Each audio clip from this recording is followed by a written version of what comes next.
church shows. Rich, that being said, next man, I don't think ever curses. Please welcome Space Cookie, our favorite new segment on a weekly basis, comedian Mike Bocchetti. Oh, I love Mike. Can we applaud? Can we applaud? Is there a way to applaud?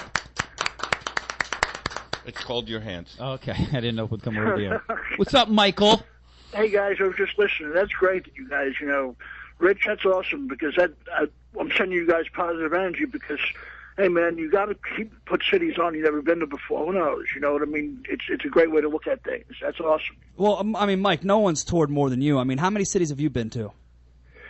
It varies, Joe. I've been everywhere from, Jersey to the East Coast, to L.A., and states in between. Well, Mike, I've always thought you were a great comic. You know that. Thank you, Rich. You were a great actor as well. We were in an acting class together, Joel, for a couple of years. Rich is awesome. Right, and I remember you did the Space Cookie then, and even at that time I remember telling you how much I enjoyed it, even when you were developing it. Oh yeah, we had fun. You were a great actor, Rich. You really are. And all you guys. I love all you guys. Well, I love you, Mike. You know that. Matter of fact, as you know, when I first got into the business, I took Chris Murphy's class, and that's where I first met you. And I thought you were a great comedian right from the beginning. Thank you, Rich. You too. You got comedy's honesty, and I love you guys. You were talking about. I like listening to what you guys were talking about because, you learn by listening.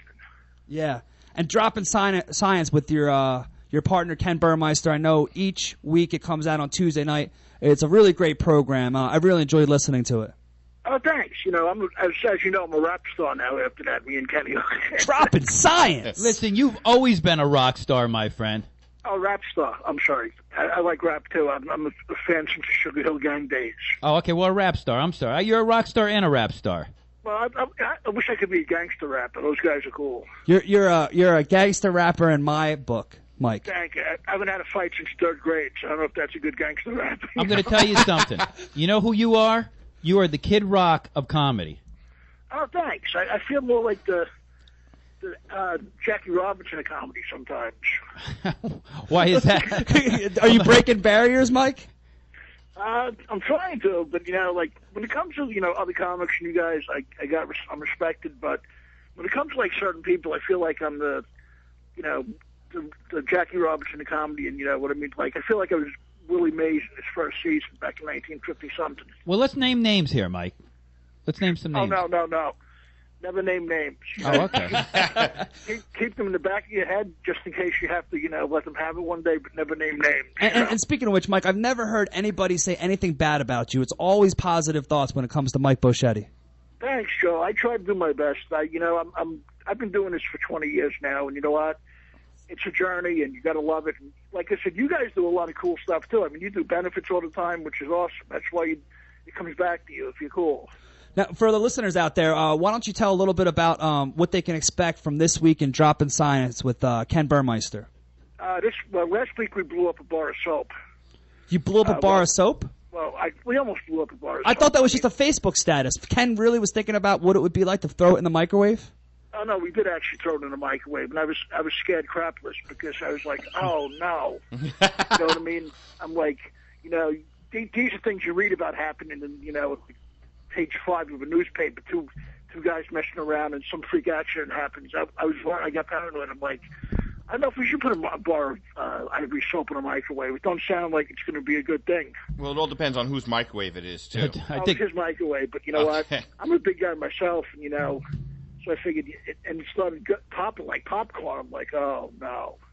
I thought this thing was going to come flying at us like a statue of St. Anthony put on the front dashboard of a car, like they had years ago. Well, what did happen?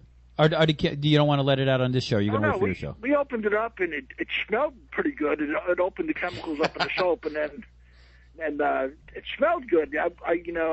Actually, guys, I had Thai food for the first time this week, and it was awesome. What did you have? Thai food for the first time. Thai food. What took you so long? I don't know. I'm afraid of things from third world countries. You know what I mean? Because, Well, here's the thing, Mike.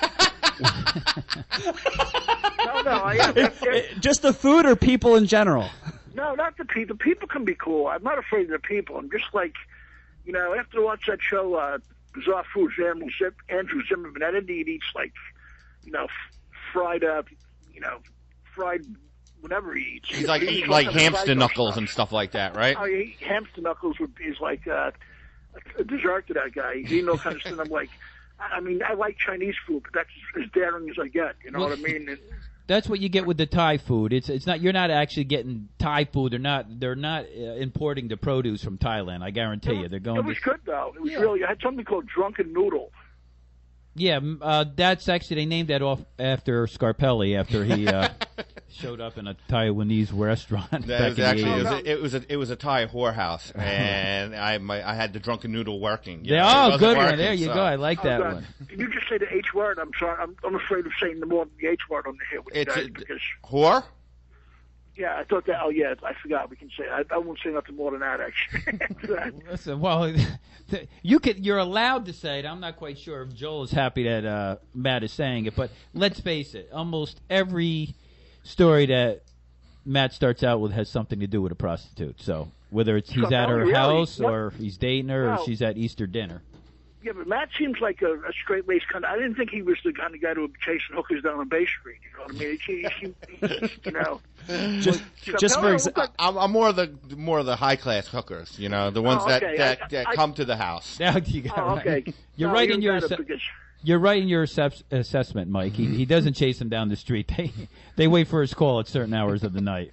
No, but Scarpelli knows them, but if they know him by his first and middle name, I'm sure. Exactly. You know what I mean? If he's calling the high ones because, but Matt, you're better off with the high roller ones because I used to, my taste varied. I'd go anywhere from having them come in like takeout food, to hunting them down on Delancey Street in the middle of the night. You know? Mike, I love listening to your stories, buddy. Thank you, Joe. It's true. I'm not lying, Joe. It's true because actually I just wanted to plug something quick. I officially became a world champion reporter to Judah Freelander. I'm on his website now. Nice. Congratulations. Congratulations, Mike. He's a great friend I know for years. He's you can follow him on Twitter too. He's a good guy, and so are you guys because, hey man, I know Scarpelli. I'm surprised with high class. Matt, you're a good looking guy. I thought you'd be able to. You can get any woman on the planet you want. All you guys can. No, that's not true. You know what, Mike?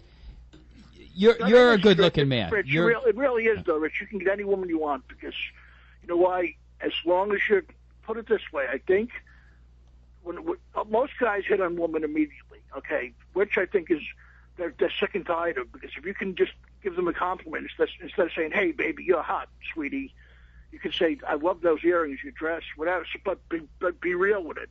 Now, Mike, I'm going to tell you how I get most of my women. Alcohol and trickery is what I rely on. Oh, that's good. Me too. I used to be the town drunk, actually. Oh, really? Oh, yeah. It was pathetic. I mean, if I was drinking with you guys now, you guys would be throwing me back in Joel's car by my knees. By your knees? Well, dude, I'm not quite sure what that even means. Yeah. Upside down or sideways? That's a little weird. Because it would start nice, like, I love you guys. And then by the end of the night, it would be, hey, Joe, who's that idiot you're talking to over there? You know what I mean? I can't believe. You know what, Mike? You're too nice of a guy. I can't believe that you could do I don't drink, though, anymore, Joe, because Mr. Hyde comes out of me once I start. What was there a particular alcohol that made you get that way? Like, for me, it's gin. If I drink gin, I'm going to punch someone in the face. That's just the way it goes, so I don't drink gin anymore. Was there one particular one that got you ornery? Oh, yeah. Jack Daniels. Jack Daniels. I hear that a lot. You know why? Because it's something to do with the mash they put in the whiskey in tennis. I don't know. It's fighting weight whiskey for sure. Because think about it. All the heavy metal rockers and those guys, you always see them swigging Jack Daniels. Yeah, and then throwing their bed out their hotel windows. No, it's true. Because it'll make a Shaolin monk in the Joe Pesci. I'm telling you. Mm-hmm. Really? That's hard to believe. Which I drink. My drink is Jack Daniels, and actually I get nice and mellow. But I've always been a happy drunk. You're lucky, though, Rich. I'm an unhappy drunk. Well, you know what, Mike? I find that hard to believe, but I'm glad you were smart enough to get off the booze that makes you that way. But pot was even a little better for me, guys. I'd be like, I'd smoke up and I'd be with the pencil for like 20 minutes. Now, are you just then zone out? Are you still a pot smoker? No. You know what? Because when I would smoke, I'd eat a lot. That's why I'm, you know what I mean, just so fat. And then I'd just like, put it this way, right? The Cartoon Network was my home, was my second home when I got stoned. I loved it. I actually got that way too with weed. I was unhappy I couldn't be out in public on it, and I would only be happy if I was stoned, if I was sitting in front of my TV eating. But then one day, it actually, when I had to quit about in the 90s at some point because it made me paranoid. He couldn't afford that and coke at the same time. It made me paranoid, like you wouldn't believe. I'd like, you know, it would make you super paranoid. I mean, but I'd get creative too. I'd like write a rock opera in like 12 hours. You know what I mean? And just like, you know, and then I'd turn in, look at it, and go, "What the hell is this?" Right? Yeah. Well, that's the thing. That is the great thing about pot. You can be watching